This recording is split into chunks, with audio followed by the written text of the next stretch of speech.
Todo filme de tubarão deve tudo ao clássico dirigido por Steven Spielberg.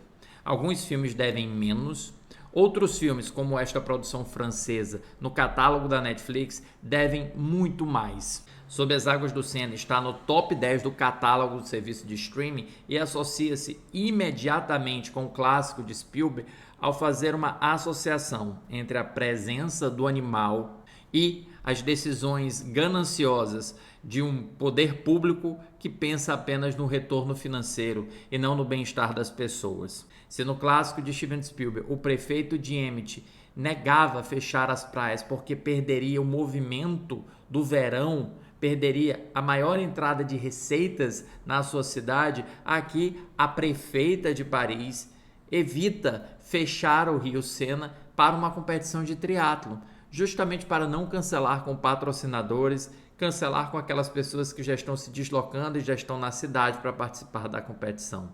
Em comum, as decisões gananciosas, pois se é o tubarão que devora aquelas pessoas, quem coloca essas pessoas na praia ou no rio é a negligência do poder público. A incapacidade de fazer alguma coisa pensando no bem-estar das pessoas, em vez de pensar no bem-estar do próprio bolso. Mas diferentemente do clássico da década de 70, que apenas margeava a questão ambiental, aqui nós temos uma discussão muito mais aberta, quando pesquisadores, logo no prólogo do filme, investigam o sétimo continente, os oceanos de plástico. Ou então quando ativistas procuram o auxílio de uma oceanóloga para tentar não abater o tubarão que está aparentemente perdido no centro de Paris, mas sim fazê-lo sair daquela cidade. A questão do ativismo ambiental aqui é interessante porque ao mesmo tempo em que há uma crítica da narrativa ao comportamento predatório do ser humano, que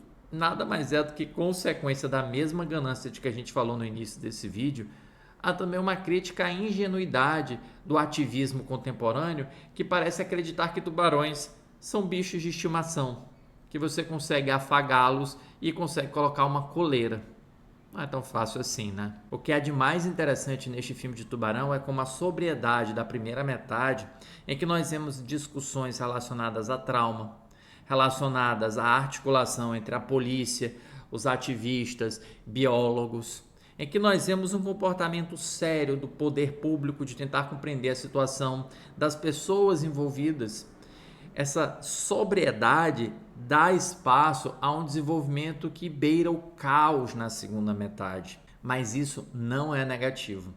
O que separa esses dois mundos é uma cena, talvez uma das grandes cenas de horror no ano, que se ambienta no interior de uma catacumba e no qual nós percebemos exatamente como a ação humana é responsável muito mais por tragédias do que a ação de um animal. Quando a incapacidade dos humanos de perceber o perigo da situação e depois o egoísmo em não obedecer ordens para tentar fugir o mais rápido que puder, independentemente se isso provocará um caos ainda maior, isto cria uma cena de verdadeira tensão e pavor, porque nós enxergamos com uma montagem toda picotada que amplifica o ritmo da cena, tubarão comendo pessoas desesperadas derrubando outras pessoas desesperadas no meio da catacumba onde serão devorados, pessoas saindo sem membros, sem pernas, sem braço, um caos, um desespero, uma das grandes cenas de horror do ano. E essa cena conecta essa parte sóbria com o que a narrativa apresenta-nos para nós na sua segunda metade.